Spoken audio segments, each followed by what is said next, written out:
Hey guys, MCU Collector here with another figure review. Next up is the final figure in the wave. We have the Hasbro Marvel Legends series, the Marvel Studios, the Fantastic Four First Steps. Here we have Susan Storm, the Invisible Woman. And here we have a Vanessa Kirby likeness that in images and everything, I'm like, nah, that does not look anything like her. Having it in hand, it still does not look like her, but there is some better resemblance. Kind of how I felt with the Reed Richards Pedro Pascal, although I do think this actually looks pretty good. This is actually terrible. Like, this is not Joseph Quinn. This, I can see some Vanessa Kirby in there. So it is better than what you may see through video, what you may see in images. Having it in hand and making sure that you're looking at a certain angle, I'm like, oh, okay, there, I see her. But like straight on, I'm like, nah, that ain't Vanessa Kirby. That's Vanessa Kirby. But even then, that looks kind of weird because you could tell this is like sketch artwork or paint artwork or whatever kind of artwork, not an actual photograph of Susan Storm. But look, hey, there's the side of the box. We get the Fantastic Four First Steps logo on the front. We got the big old 4 up there at the top side there. Then looking at the back of the package, we get that full body shot of Invisible Woman. She has heels. Does the figure have heels? Looks like it does. So there we go. So we have the Invisible Woman. You can see her little icon there. It's kind of a hand with a dotted line showing that it can be kind of invisible. You got the Human Torch, the Thing, and Mr. Fantastic with his little stretchy abilities. So there we go. Final figure in the wave. So we can finish off the Fantastic Four, have the whole team together. Ben's just missing his big old, long sleeve sweater, which is a little unfortunate. But there we go. So let's go ahead and open up Invisible Woman. Let's take a look at the figure. This isn't a big deal at all, but I forgot to mention this. Like in the package, this is how Sue Storm was. The promo images showed it differently. So that was kind of a change up. Not sure why that was changed up, but it was a minor change. Okay, so here is Sue Storm out of the package, the Invisible Woman, and I'm kind of liking this figure, I'm not going to lie. There are some things about it that I just, for whatever reason, like, but there are super limitations to it. I think overall it just kind of looks good, but like you have this cool like force field effect that she does, which is awesome, but positioning it in certain places and then trying to get the head to like look like she's getting through, I guess it works kind of straight on, but because of her hair, she can't look like any other direction. Like, obviously can't look up. She can look down somewhat, but you can't turn the head real well. Or, I mean, you can, but the hair just really gets in the way. So that kind of sucks. But, like, overall, I think the figure looks pretty good. One thing that is odd, but cool, but odd, like, it's weird, is female figures. Hasbro doesn't give us weight swivel on female figures. They just don't. There's very few figures that do, and that might be like She-Hulk figures or something, but Sue Storm has a waist swivel that I think is completely useless. Like, why have the ugly cut just above the belt if it's not going to be necessary? Because in all honesty, it's not. You have the swivel at the diaphragm, so the redundancy, which they did on all the Fantastic Four figures except Silver Surfer, which was the right call, because I think they just used comic body for that. But it's not necessary. So that was just an unnecessary piece in there that just doesn't make sense to me. But I guess it is what it is. But I'm actually really liking this figure. It's still pretty basic, not a whole lot going on, nothing innovative, nothing real new. But it just looks pretty good. I'm happy with it. And I think that's not the most we could ask for, but that's like the basic thing we could ask for, is just to kind of be happy with it, right? So accessories, she comes with this force field effect in here, and if you look closely, it looks like it's got 1, 2, 3, 4, 5, 6, 7 little like gunshot holes, I guess it would be, like little reflective things, like she's being shot at. So that is kind of interesting. It's kind of cool how they made that look. And as you can see, there is a peg inside there because it pegs right on into her hand. So she has this right hand there that's just that wide open hand. There's no hinge to it or anything. That force field just pegs right into the palm of the hand, like so. So that's what we got there. Then she has additional hands. So we got that force field using hand on the right. The left, she has just kind of an open, relaxed hand. And then she comes with a grip hand for her left and a fist for her right. Why she comes with a grip hand, I'm not really sure. it's actually kind of a bit odd, because what is she going to grip onto? She doesn't come with Franklin Richards. She doesn't come with any other accessories. So what would she possibly be holding on to with this? And it's got, get this, it's got the vertical hinge. You know what I wonder? Maybe they do... Let's see. Hold on. She's also got her notification wristwatch communicator band thing, whatever it's called, on her left arm. But we know that in trailers they all wear it on their right, so I'm going to switch that over later as I do the team shot.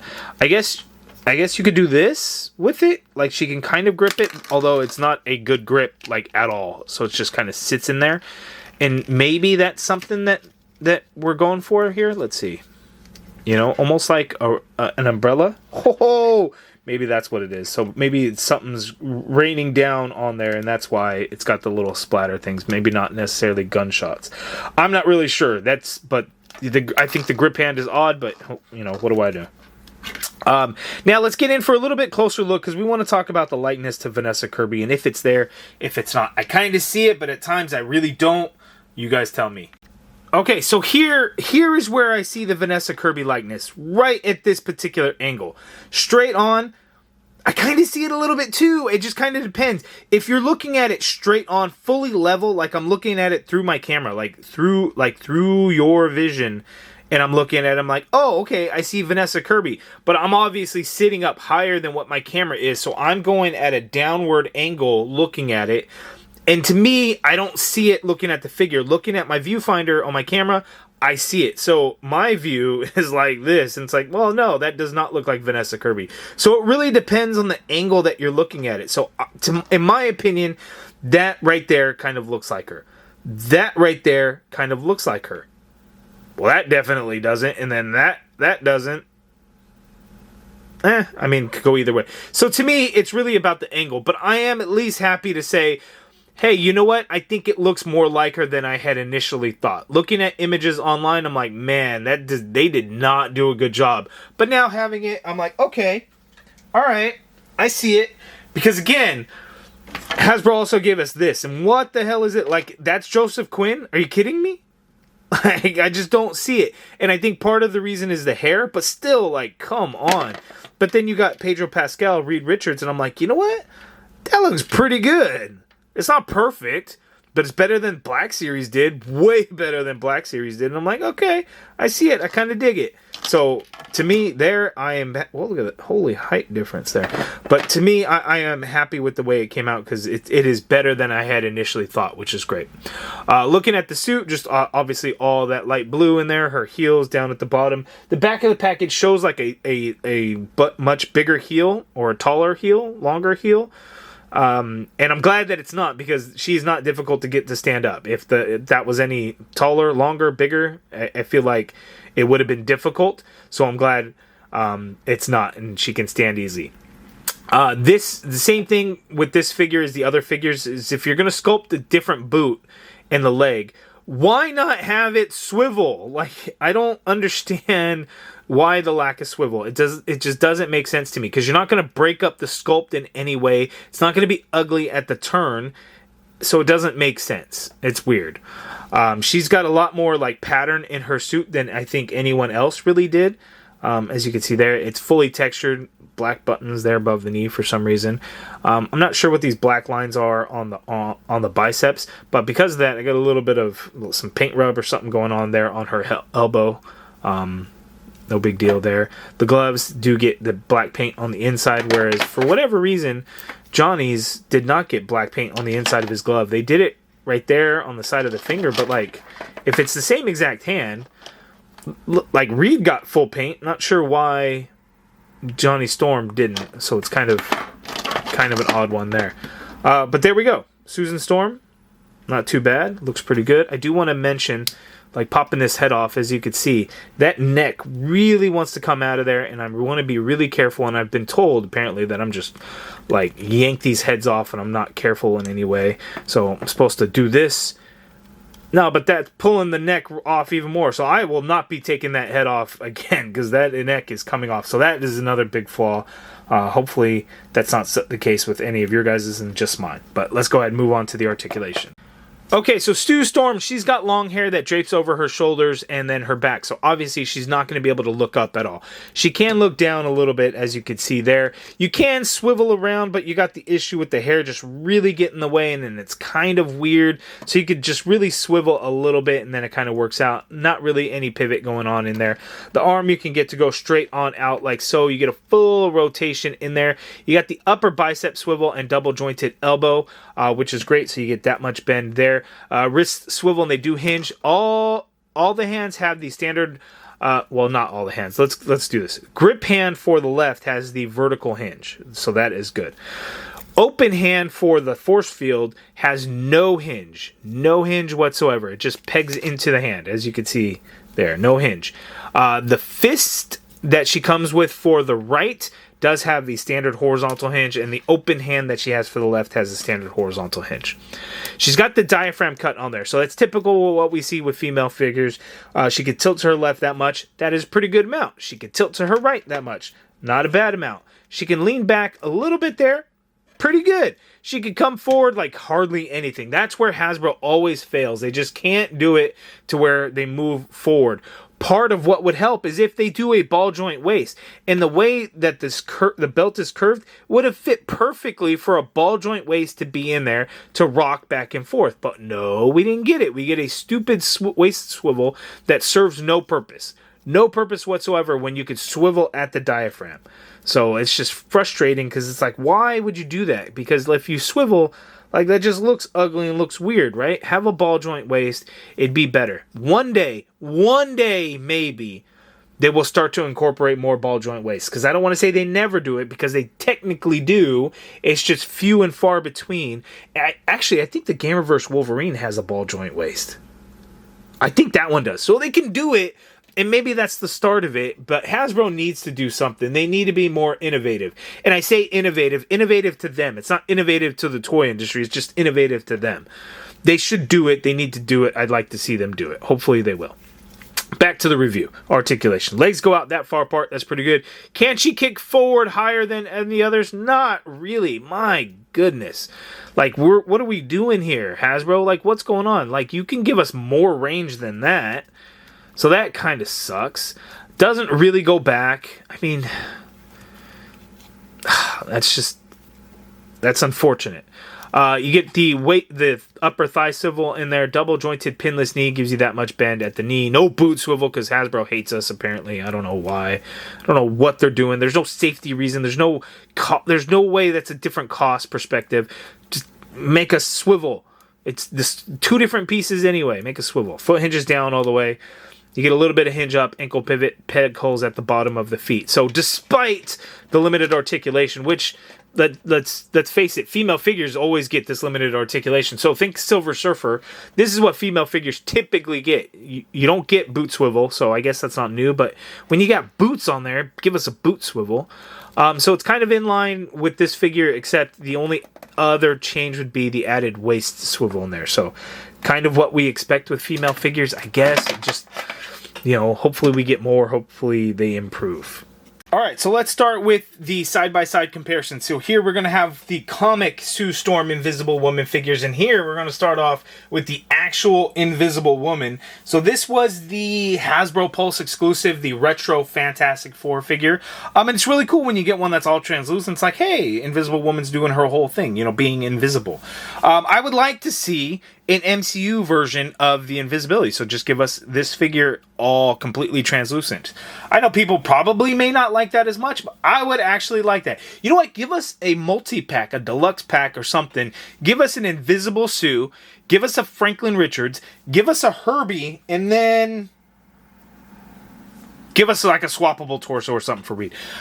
I mean, I highly doubt that'll happen. But hey, give us like a store exclusive somewhere of Sue Storm translucent and then throw in a Franklin Richards in there. That would be cool. Or, no, just leave it at, yeah, give us that. Because we got Human Torch, right? We've got Flame On, Flame Off version of Johnny Storm. Let's get an Invisible Woman and Visible Woman Sue Storm. I think people would be happy. You guys let me know if you guys agree with that, but I think that would be cool if we did that.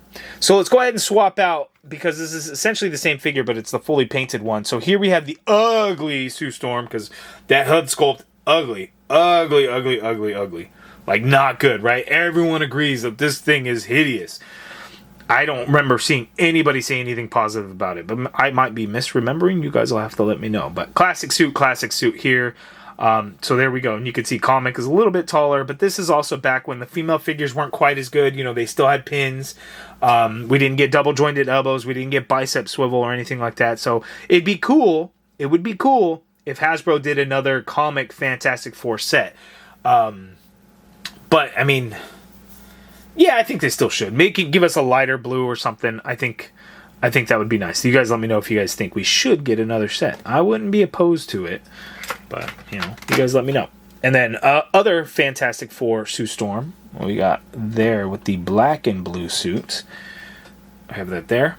And then the final one is the Walgreens exclusive, which is the first one that I got, because you know they did make others in prior to the start of Infinite series, but that's when I started collecting Marvel Legends. So there we go. So we have our comic book Sue Storms. And I like this one because we had some translucency in the arms and the hands. So that was cool how they incorporated the effect there, whereas this one didn't, but this one did have... Was it this one? I think this one started it, and then the vintage one also continued. It had that force field that like the hand would go into, sort of thing. So there we go. There we have our Sue Storm. Now let's see Sue, Invisible Woman, with her family, her team, the Fantastic Four. No, just kidding. Let's get this out of the way. We're going to do Silver Surfer so we can see how she measures up here. And you can see Silver Surfer is quite taller, which is funny because I feel like the actress of Silver Surfer is probably really short in Vanessa Kirby. I don't know that she's short, but to me, like I picture her, I'm like, she's probably got some good height to her. I don't know Vanessa Kirby from many different movies. I really know her from the Mission Impossible movies. What she's been in beyond that, I don't actually know. So, you know, I don't really have anything to really base her on. But, you know, but here we go. So, there you have it. Silver Surfer is taller than Sue Storm from the Fantastic Four. Alright, there we go. Here we have our team, our family, Marvel's first family, the Fantastic Four. And I just kind of like at the Ted Gilbert show in the final trailer where they all get that little notification on their watch thing. So they go to look at it and see what's going on. So it's cool that they have some kind of an alert system because they're the only heroes that exist in their universe. So that is really cool. So having them together is awesome. I love having them together because it just kind of completes it and it makes me enjoy them more. Each figure does have its own flaws. I'm baffled at the lack of boot swivel on every single one of these. Sculpt-wise is pretty good. The texture of the suits, all of that is good. The waist swivel, like, at some point Hasbro needs to give us a ball joint waist, I think. So it's not crazy that we have them here. I maybe would almost prefer the waist swivel to be under the belt and not over the belt. I don't know. Sue didn't need the waist swivel at all. But overall, I'm pretty happy with them. Joseph Quinn's likeness is not good, but having the Fantastic Four now all together is really cool. Unfortunately, you know, Thing not having the full suit version, we don't have that. It maybe throw in another box set. Give us the full suit version Thing. Give us the Invisible Woman. Give us a stretchy Reed Richards. And then Herbie instead of Johnny Storm, like do the whole Future Foundation type thing because we got our Human Torch already. Like we don't need another one. So just take him out, put in Herbie, put in Franklin Richards, and I would be happy with it. You guys let me know what you guys would think of that. Would you guys buy that? It would be like $100 box set, so I don't know that people would necessarily want to do it. I would because it'd be an MCU figure set, and I'm a completist also, and because I'm a little bit crazy. But there we go. You guys give me your thoughts down in the comments below on this Fantastic Four set.